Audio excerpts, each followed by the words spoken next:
आ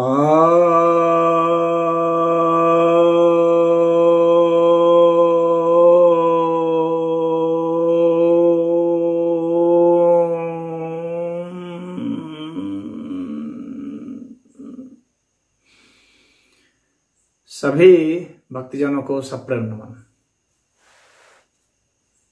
भक्तों, एक जिज्ञासा आई है कि मुस्लिम लुटेरे शासक क्यों सफल हुए और भारत के हिंदू, बौद्ध, जैन शासक क्यों असफल हुए।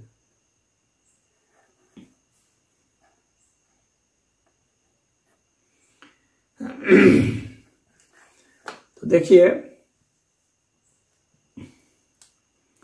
युद्ध में जो जीत होती है उसके पीछे कई कारण होते हैं। किसी एक ही कारण से कोई नहीं जीतता है, लेकिन सबसे जो बड़ा कारण होता है वह तो टेक्नोलॉजी का कारण होता है। दूसरा उनकी संख्या है। तीसरा युद्ध की पद्धत है। चौथा उनकी अपनी जो है व्यक्तिगत किस तरह की ट्रेनिंग है, कितनी जिजीविषा है, कितनी भूख है, कितनी एकता है, कितनी प्रचुर सामग्री है। बहुत सारी चीज होते हैं और उसको इनपुट्स कितने मिल रहे, जासूसी कितनी हो रही है, फिर वो तोड़ने में कितना सफल हो रहा है। तो कैसे कैसे अलायंस बने हुए हैं, जो सहयोग होता है, क्योंकि युद्ध में बहुत लोगों का सहयोग होता है, उसके आधार पर भी होता है। फिर इसके बाद है कि उनकी जो यहाँ पर चूंकि आपने धार्मिक इसका रंग दिया है कि भाई मुस्लिम लुटेरे, हिंदू, बौद्ध, जैन शासक, तो उसके पीछे तो वह वजह भी होती है कि भाई वे जिहाद करने के लिए आते थे। उनका यह मानना था कि हम जो है चलेंगे और जितनी भी मूर्तियां हैं उन सबको तोड़ देंगे और जितने भी लोग हैं उनको लूट लेंगे। तो लूट का लालच था, मूर्तियों को तोड़ने का उनके पास और पुण्य कमाने का एक वह भी उनको जरिया लग रहा था। और फिर सबको मुस्लिम भी बना देना है, यह भी उनके पास एक लक्ष्य था। फिर उनकी स्त्रियों को लूट लेना है, वह भी एक कामना थी। तो जो उनके पास जो एडवांटेज थे वो ये सब थे। और फिर उनके पास यह भी था विकल्प कि वहां से लूटने में सफल हुए तो जितना हुए और फिर उसके बाद भाग गए। उनको वहां स्थापित नहीं करना था। अगर पूरी तरह से हराने में सफल हो गए तो स्थापित करेंगे, और नहीं तो अपना कुछ लूटे और भागे। लेकिन इनके पास क्या था, इनके पास तो इंसेंटिव में यही था कि इनके पास जो है उसको बचाना है। प्रत्याक्रमण इनका था नहीं, बस अपना डिफेंस में थे और वे ऑफेंस में थे। और फिर इनके बीच में एकता नहीं थी। फिर इन्होंने अपना एक ऐसा नहीं रखा था कि कोई ऐसी सेना नहीं रखी थी जो कि धर्म के नाम पर लड़ने वाली सेना हो। राजाओं की अपनी अपनी सेनाएं थी। यहाँ के साधु संत इस मामले में फेल रहे कि धर्म की रक्षा के लिए भी एक सैन्य टुकड़ी, इनको एक सेना तैयार करना चाहिए था जो कि किसी भी राजा की मदद करने के लिए तैयार होती वो टुकड़ी, जो धर्म रक्षा करना जिसका अभिप्राय होता। तो इस मामले में असफल हुए। कभी कभी अलायंस यहाँ बनता था तो वो हल्का फुल्का अलायंस होता था। सोमनाथ का मंदिर लूटा गया, बहुत सारे मंदिर लूटे गए, यहाँ पर हजारों मंदिर लूटे गए। तो उसके पीछे कारण यही था कि यहाँ के लोग जो है उसकी धन तो इकट्ठा कर दिए मंदिरों में ले जाकर के, दान दे दे करके। जहां भी धन है वहां तो रक्षा जरूरी है। और इन्होंने जो भी प्लानिंग बनाई वही भारत के हिसाब से ही प्लानिंग बनाई। यह भी एक दिक्कत थी। इन्होंने कभी विदेश के लिहाज से प्लानिंग नहीं बनाई। इन्होंने कभी यह कल्पना नहीं की कि विदेश से जो आक्रमण होगा उसके हिसाब से हम कौन से रणनीति बनाएंगे। ठीक है, आपस में यहाँ पर तो जितने राज्य में रजवाड़े हैं लड़ रहे हैं, लेकिन अगर कोई बाहर से आ गया तो हम लोग उसका कैसे मुकाबला करेंगे। तो उसके लिए कोई ठोस प्लानिंग नहीं थी। तो यह भी एक बहुत बड़ा कारण था। उसके लिए ठोस सेना कोई नहीं बनाई गई अलग से। साधु संत ही जिसका कमांड करते वैसी सेना होनी चाहिए थी कि जो विधर्मी लोग आकर के आक्रमण कर रहे हैं तो उसके खिलाफ में वह सेना खड़ी होती। तो वैसी भी सेना यहाँ नहीं थी। उस विषय पर काम नहीं हुआ। और तकनीक भी मान लीजिए यहाँ जो है वे सब जो आए लुटेरे, तो उन लुटेरों को आने के लिए जो रास्ते में जो बाधाएं खड़ी की जा सकती थी, तो उसको बाधाएं खड़ी करने के लिए अन्य जो लोग यहाँ थे मौजूद, उन लोगों ने वैसे कोई खास प्रयास नहीं किया। यानी दूसरे जो लड़ाकू जातियों के अलावा, यानी शासकों के अलावा और जो हो सकते थे, उन्होंने उसका प्रतिकार नहीं किया।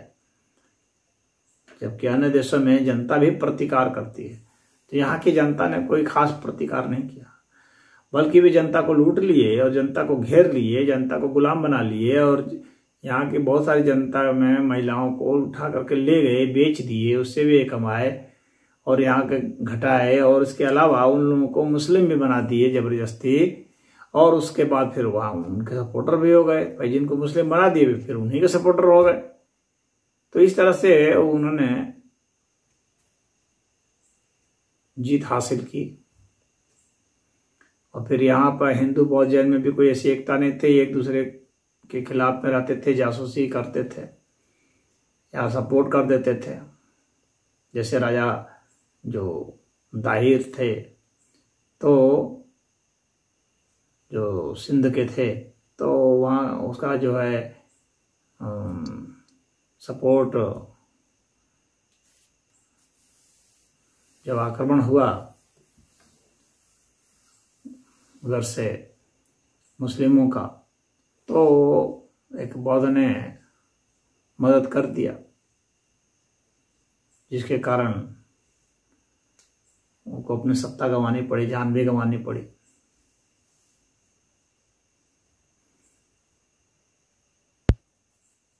तो यहाँ पर एकता की कमी भी देखी गई पृथ्वीराज चौहान के समय ही। अब देखेंगे तो पाएंगे कि वो जो संयोगिता से उन्होंने जो विवाह किया था, तो जो कन्नौज की वो थी राजकुमारी, तो कन्नौज ने उस वक्त मोहम्मद गोरी का ही साथ दिया, पृथ्वीराज का साथ नहीं दिया, विदेशी आक्रांता का साथ दिया, आपसी ईर्ष्या कर। तो वह भी हार का कारण बना। हालांकि पृथ्वीराज चौहान जीते थे, लेकिन जीत करके उसका वध नहीं किए। जीतने के बाद उसका शत्रु का वध करना चाहिए था, आमूल चूल नाश करना चाहिए था, लेकिन छोड़ दिया उसको। छोड़ देने का मतलब हो गया कि आपने फिर एक शत्रु को जिंदा रखा, फिर आक्रमण की संभावना को बनाए रखा। तो क्षमा करने की जो प्रवृत्ति है, यह भी घातक सिद्ध होती। राजनीति में क्षमा करने की प्रवृत्ति घातक सिद्ध होती है, क्योंकि सत्ता की लड़ाई में तो सब कुछ जायज माना जाता है। इस चीज को ये समझे नहीं। सत्ता में तो कभी छोड़ा नहीं जाता, जब पाइए समाप्त कर दीजिए। तो वह एटीट्यूड जो है भारत में नहीं था। यहाँ के लोग क्षमाशील थे, सोचते थे कि अब सुधर जाएगा, मान जाएगा, लेकिन ऐसा होता नहीं। जैसे आज भी देखिए, आज भी वही हम लोग ये सोचते हैं कि पाकिस्तान सुधर जाएगा और आज की भी सरकारें हम लोग की वही चलती है, उसी पद्धति से। इतिहास से कुछ नहीं सीखे, सुधरने का कोई चांस नहीं है, उसको खत्म कीजिए। और यह ना समझें कि वह कमजोर है। पाकिस्तान कमजोर हो सकता है, लेकिन मुस्लिम कमजोर नहीं है। जब तक इस्लाम रहेगा वो लगातार हमला करता रहेगा भारत पर। और भारत के भीतर ही कितने पाकिस्तान बन गए, कितने पॉकेट हैं जो पाकिस्तान बन गए। वे सदैव पाकिस्तान के समर्थन में रहेंगे क्योंकि उनका ख्वाब जो है इस्लामिक स्टेट बनाना। तो इसीलिए आपकी चुनौती वास्तव में पाकिस्तान से नहीं बल्कि इस्लाम से है। अगर इस सच्चाई को नहीं समझेंगे तो भारत भी एक समय आएगा जब गृह युद्ध में बदल जाएगा और भारत में फिर से विभाजन की संभावना उठ खड़ी होगी। यह तो निश्चित ही होगा। तो यह जो है ये सफल हुए थे, खाली थे की बात नहीं है, सफल आगे भी होंगे। उस योजना से भी आपको चलना चाहिए क्योंकि उनका जो बेसिक सिद्धांत है इस्लाम का कि पूरी दुनिया को दारुल हरब से दारुल इस्लाम बना देना, यह उनका बेसिक फंडा है। उसको वे चेंज नहीं कर सकते ना कभी, तो उसको तो वे जारी रखेंगे। जब आप इस चीज को जान गए हैं तो उसके हिसाब से आपको व्यवहार करना चाहिए। या तो आप उनको मिटाएंगे या वो आपको मिटाएंगे। यहाँ पर बीच का कोई रास्ता नहीं है, सह अस्तित्व का कोई रास्ता नहीं है। यह नहीं है कि वे भी रह लेंगे और आप भी रह लेंगे, ऐसा कभी नहीं होगा। ऐसा कहीं नहीं हुआ और कभी नहीं हुआ। जहां इस्लाम रहा वहां आने नहीं रह सकते। सह अस्तित्व नहीं है। सह अस्तित्व थोड़ा देर तक आपको कंफ्यूजन में डाल सकता है जब उनकी संख्या कम है। तो संख्या जो बढ़ेगी वो सह अस्तित्व वाला जो आपका फार्मूला है समाप्त हो जाएगा। वो फार्मूला सह अस्तित्व का आपकी तरफ से है, उनकी तरफ से नहीं है।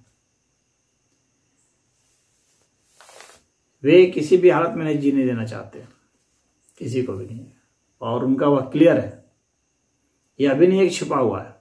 अगर आप उनके ग्रंथों को नहीं पढ़ते हैं तो ये आपका दोष है। तो वे इसीलिए सफल हुए क्योंकि उनकी नीति स्पष्ट है, आपकी नीति ढुलमुल है। वे शत्रु को क्षमा नहीं करते, आप शत्रुओं को क्षमा करते हैं। क्षमा करेंगे तो अंत में फिर उसे मौका देंगे, और जब किसी को भी बार बार मौका दिया जाएगा तो हर कोई अपनी गलतियों से सीखता है। गलतियों से सीख करके उसके हिसाब से योजना बना के फिर आक्रमण करेगा। और उसको एक बार आपको परास्त करना, आप उसे बार बार परास्त करके उसका खत्म नहीं कर पा रहे हैं। उसका धर्म परिवर्तन तो आप नहीं करा पा रहे हैं कभी।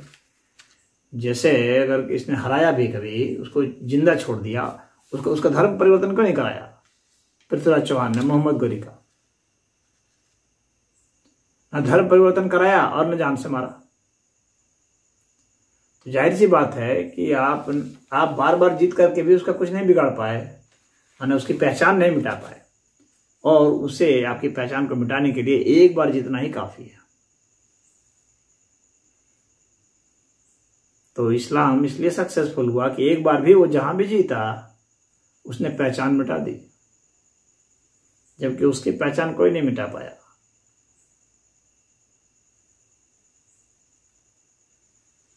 बाकी लोग तो अधिक से अधिक क्या करेंगे, फाइन लेके छोड़ देंगे, धमका के छोड़ देंगे, जेल में डाल के छोड़ दिए तो जेल से ही साजिश करेगा। जैसे माफिया डॉन बदमाश होते हैं वो जेल से ही योजना बनाते हैं। तो आप जिंदा छोड़ेंगे तो वो योजना बनाता ही रहेगा। अच्छा है उसे समाप्त कर दें।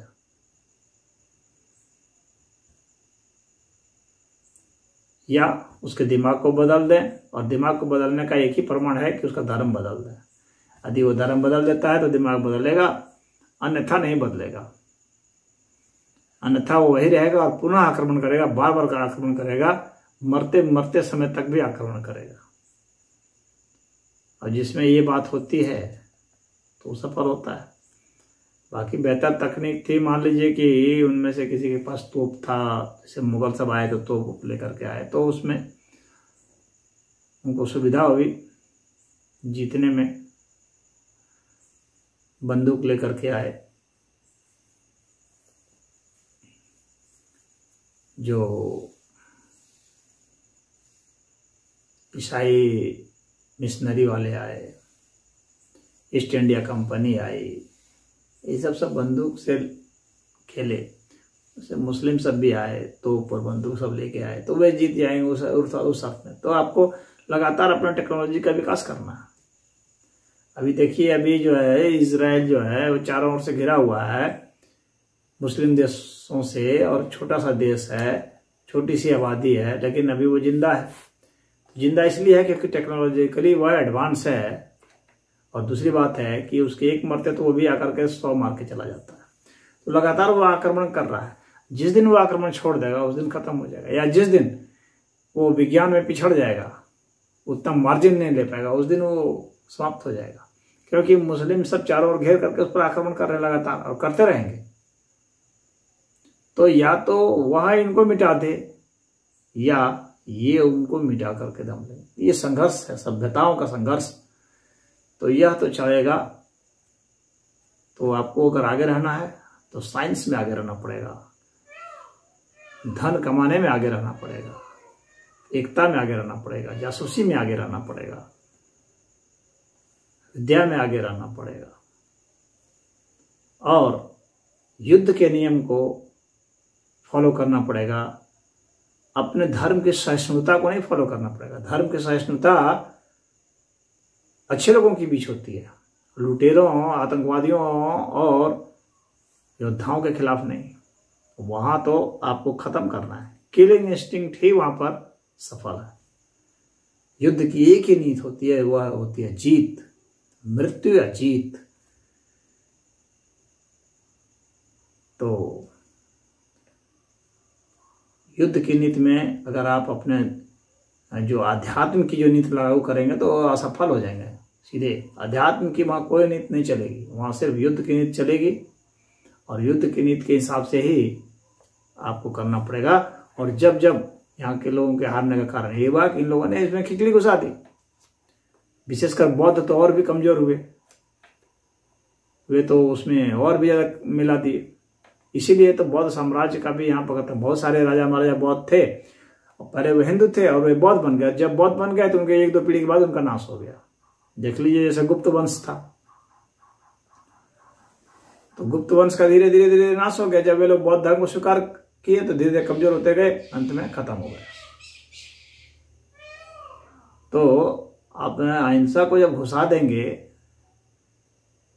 पॉलिटिक्स में, तो पॉलिटिक्स नहीं चलेगी। कोई राज्य नहीं रह सकता बिना सेना के। किसी भी राज्य की परिकल्पना ही नहीं हो सकती है, उसका डिफेंस ही नहीं हो सकता है। धन की सुरक्षा के लिए सेना अनिवार्य है, ताकत अनिवार्य है, वेपन अनिवार्य है, और वो किलिंग इंस्टिंक्ट अनिवार्य है। तो वह होना जरूरी है। अगर आप उसको उसमें कहेंगे ओ ये तो दया के नियम के विरुद्ध हो गया, तब तो फिर आपको हारना ही होगा, और आप मिट जाएंगे। आपकी पहचान मिट जाएगी, आपकी पीढ़ियां मिट जाएगी, आपका परिवार वंश सब मिट जाएंगे। तो ये सब इनको सीखना है। परंतु अफसोस कि अभी भी कुछ लोग सीखे हैं, अधिकतर लोग नहीं सीखे हैं। इसीलिए बार बार दंगे होते हैं, दंगे फसाद होते हैं, और उसमें ये सब परेशानियां आती है। और वो बीच बीच में जो नेता हैं जो वोट के खातिर लोगों को बहकाते हैं, तो वे भी हिंदुओं को कमजोर कर देते हैं। मुसलमान कमजोर नहीं होते, हिंदू कमजोर पड़ जाते हैं, क्योंकि ये अपने उसूलों से भटक जाते हैं, वे नहीं भटकते हैं। ये कंफ्यूज हो जाते हैं। इनको कब अहिंसा के मोड में जाना है, कब हिंसा के मोड में आना है, पता ही नहीं है। और इस्लाम तो सदैव जो है हिंसा के मोड में है, सदैव जो है 24 घंटा वो लड़ाई के मोड में है, और आप 24 घंटे लड़ाई के मोड में नहीं है। तो जाहिर सी बात है कि आपको यह समझना पड़ेगा कि कब स्विच ऑफ स्विच ऑन करें। वो तो डायरेक्ट बत्ती जला रहा है, डायरेक्ट पंखा चला रहा है। आप स्विच से पंखा चला रहे हैं, बत्ती जला रहे हैं, तो अगर वो स्विच भी दबाना भूल जाएंगे तब तो नहीं चलेगा ना, बंद हो जाएगा। तो इतनी सी बात है। हरि ओम।